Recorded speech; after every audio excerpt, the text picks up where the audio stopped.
During the 1960s through 1990s, South Africa, still ruled by the Apartheid regime, was involved in a ruthless war against its neighbors that sought to make Namibia independent. As the conflict escalated, several international restrictions forbade the South African Air Force from acquiring new aircraft, leaving it with an outdated fleet of fighters that were no match for the Soviet MiG-23, its African opponents boasted. South Africa was left with only two options to continue the fight: create a new fighter or extensively upgrade its fleet of French Mirage IIIs. The country chose the latter, and an astonished world witnessed the transformation of a late second-generation aircraft into a fourth-generation fighter ready for the threats of its time. Born from outdated Mirage IIIs, the Atlas Cheetah could easily travel at supersonic speeds, was as maneuverable as the feline that bore its name, and could strike hard and fast against any air or ground target of the African Savannah. The South African Border War, or the Namibian War of Independence, raged from August 1966 to March 1990. The conflict took place in modern-day Namibia, then Southwest Africa, Angola, and Zambia. The main parties involved were the South African Defense Force and the People's Liberation Army of Namibia, including the participation of Portugal, Cuba, and the Soviet Union. After several unsuccessful petitions to the United Nations to acquire independence from South Africa, political parties from Namibia sought to achieve their independence by the only road left open: war. With the support of the Soviet Union, China, and Cuba, several African states decided to support the Namibians in their fight against South Africa. As the conflict raged on, the South African military turned more aggressive, leading to several international sanctions that limited its capability to maintain and repair its aircraft. The situation turned dire with the arms embargo of the United Nations Security Council Resolution 418, preventing South Africa from purchasing new aircraft from most countries. The justification behind these restrictions was South Africa's apartheid regime. The South African Air Force, or SAAF, comprised mostly of outdated British and French aircraft, began to lose the fight against Angolan MiG-23 fighters supplied by the Soviet Union.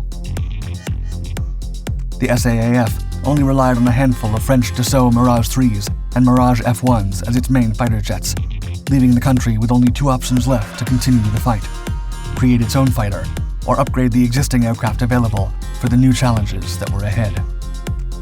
South Africa chose the latter. The Mirage F1s were first delivered to South Africa between 1971 and 1975, before the international embargo. Of the 100 procured, only 48 were delivered, ruining the SAAF's objective of replacing the old Mirage IIIs.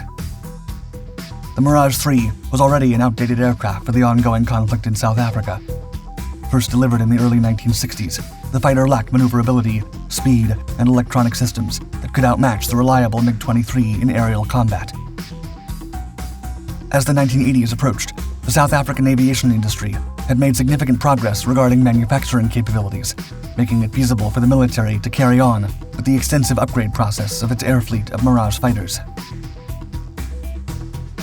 The military turned to the Atlas Aircraft Corporation and Israel Aerospace Industries, or IAI, to develop the Mirage upgrade program, resulting in the first Cheetah fighter aircraft. The result was a substantial modification of a second-generation fighter turned into a powerful fourth-generation fighter jet that could easily compete against the MiG-23 and even the American F-16. Atlas and IAI turned to existing Mirage III upgrades already in the market, such as Israel's own Nesher and Kafir fighters and the Mirage 5. All these aircraft were based on the Mirage III, but became more powerful with the addition of new avionics, components, and weaponry. The SAAF replaced approximately 50% of the Mirage III components of its air fleet.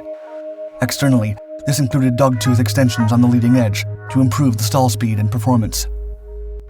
Canards were also added to the front of the main wing to improve low-speed handling characteristics. The nose also received several modifications to house a dual-purpose Israeli radar, and later a modern pulse Doppler radar.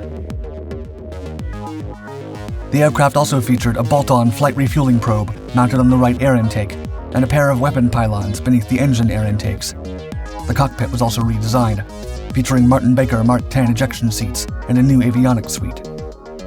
The license-built Snecma Atar 9K50 engine provided over 16,000 pounds of thrust with an afterburner, allowing the Cheetah to reach a maximum speed of over 1,460 miles per hour, with a rate of climb of 46,000 feet per second and a range of around 808 miles. Armament varied, depending on the variant and the mission. Still, two 30mm DEFA cannons and a darter were standard for all derivatives of the Cheetah. Additional ordnance included different air-to-air missiles, air-to-surface missiles, laser and GPS-guided missiles, and conventional bombs. The Cheetah, sporting the camouflage of the agile African mammal, had a length of 50 feet, a width of 27 feet, a height of 14.8 feet, and a maximum takeoff weight of around 30,000 pounds. 4 different variants of the Cheetah were eventually produced. These were the Cheetah C, D, E, and R models, each tailored for a different role and fitted with unique features.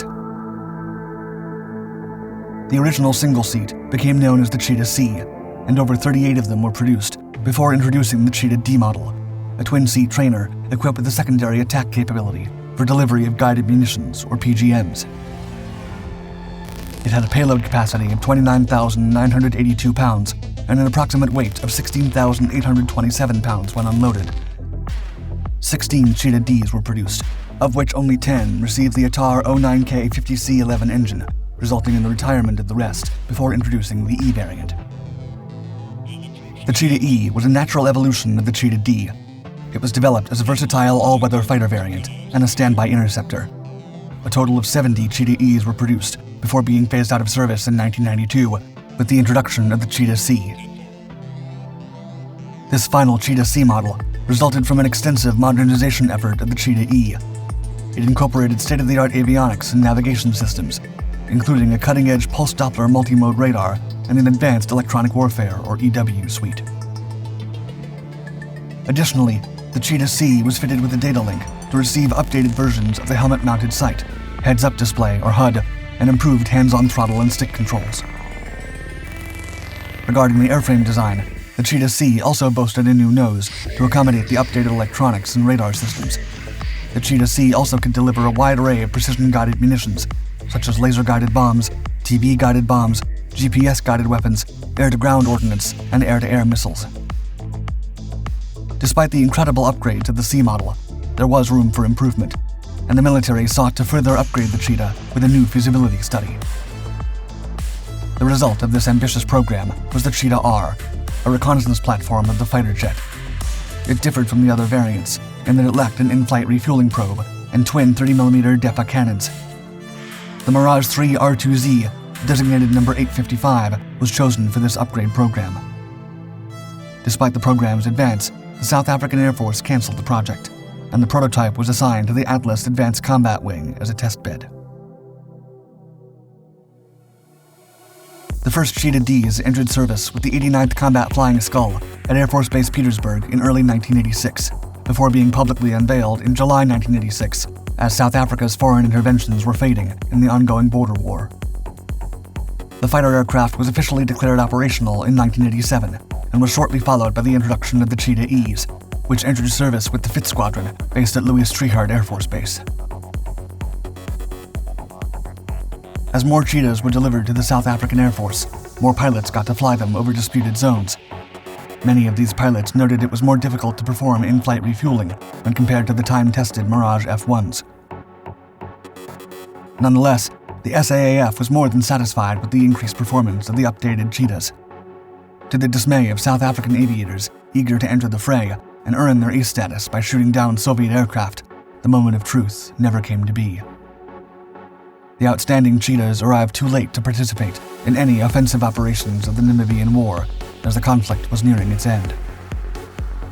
Although the war between the involved parties resumed in 1985, after the short-lived Lusaka Accords, the intensifying guerrilla activity was brought to an abrupt end after the signing of the Tripartite Accord between the Republic of Angola, the Republic of South Africa, and the Republic of Cuba. Thanks to the mediation of the United States and the United Nations, Namibia was granted independence, ending the involvement of foreign troops in the region. After the Accords of December 1986, most of the Cheetah D and E variants were grounded. Over 16 of each model remained operational, but production was halted. resources were prioritized for developing and producing the Cheetah C model, which rolled out in January 1993. The first fighters entered service with the 2nd Squadron, based at Air Force Base Louis Trichardt, and remained in service following the end of the Apartheid system negotiation between 1990 and 1993. All the Cheetahs became obsolete at the turn of the 20th century, leading the South African Air Force to withdraw them from service and substitute them with Swedish Saab JAS-39 Gripens.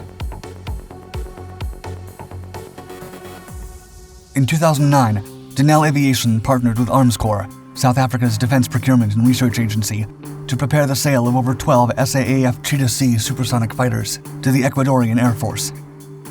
These fighters were updated with the latest upgrades in avionics employed by Israel's Kafir CE fighter aircraft. The two partners signed a contract in December 2010, valued at over $35 million, after Ecuadorian diplomats and pilots visited South Africa to inspect the Cheetah fleet. In December 2017, Draken International, the world-renowned private company that specializes in delivering private adversary air or ADAIR adversaries to train American fighter pilots, announced it would add a dozen South African Cheetah C and D fighter jets to its arsenal. According to the statement details, South Africa would fully regenerate the aircraft that have remained in storage since 2008 and offer support services to Draken International for years to come. In a statement, Sean Gustafsson, Draken's Vice President of Business Development, said, quote, "Capacity and capability are the dominant themes for the ADAIR adversary air business, driven by the contractual requirements of our customers." Gustafsson noted that the upgraded Cheetahs, capable of traveling at supersonic speeds, will greatly expand the capabilities Draken can offer to the entire U.S. Department of Defense to train pilots in the most engaging combat training scenarios. Draken's vice president also praised the development history of the Cheetah, highlighting how the South Africans essentially turned a late second-generation aircraft into a fourth-generation aircraft that will perfectly emulate lethal adversaries for U.S. fighter pilots.